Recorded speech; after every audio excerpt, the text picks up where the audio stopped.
జ్ఞాపకాలని ఇవ్వాలని మనస్ఫూర్తిగా కోరుకున్నాను.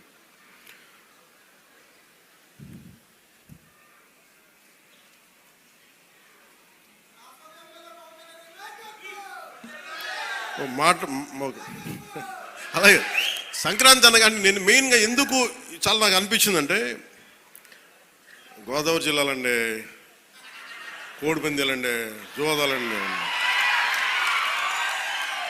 సంక్రాంతి తాలూకు అంటే సంక్రాంతి అంటే కోడిపందాలు, జూదాలు, పేకాట. ఓకే, నేను సరదానే, అదేం కాదంటలేదు, చేసేవాళ్ళని చేసుకోమని చెప్పి నాకు ఇబ్బంది లేదు. కానీ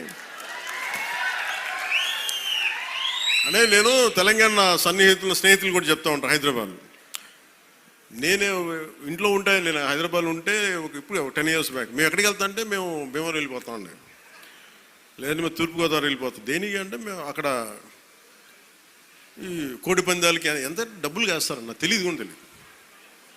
నాకు అప్పుడు అర్థమైంది. అంటే నేను అనేది సంక్రాంతి అంటే కేవలం కోడి పందాలు, పేకాట, జూదం దగ్గరికి పరిమితం అయిపోతే రాంగ్ ఇండికేషన్ వెళ్తుంది సొసైటీకి.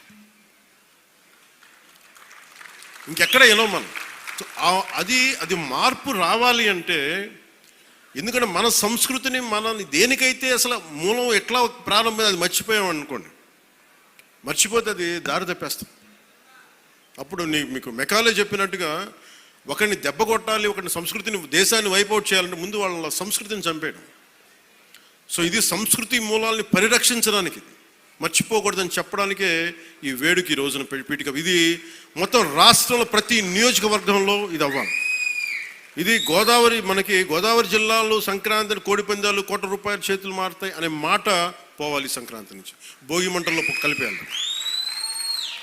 సరదాగా చేసుకుంటారో ఏం చేసుకుంటారో అది వేరే, కానీ అది మట్టుకు ప్రత్యేకంగా కనిపించకూడదు. ఇది ఆప్యాయతానురాగాల గురించి, పంచే మనస్తత్వం గురించి చెప్పుకోవాలి. ఇందాక మనం చూసిన హరిదాసు కీర్తనల గురించి చెప్పుకోవాలి. గరగ నృత్యాలు, గంగిరెద్దులాటలు, కోలాటలు, భజనల గురించి చెప్పుకోవాలి. అలాగే నవతరానికి మన సాంప్రదాయాల విలువల గురించి, కళారూపాలు, సృజనాత్మక ప్రక్రియల గురించి తెలియాలి.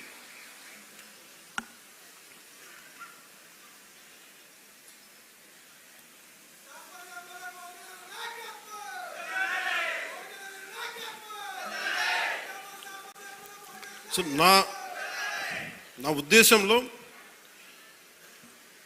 మనందరం ఈ సంక్రాంతి నుంచి మీరు నాకు మన పిఠాపురం, మన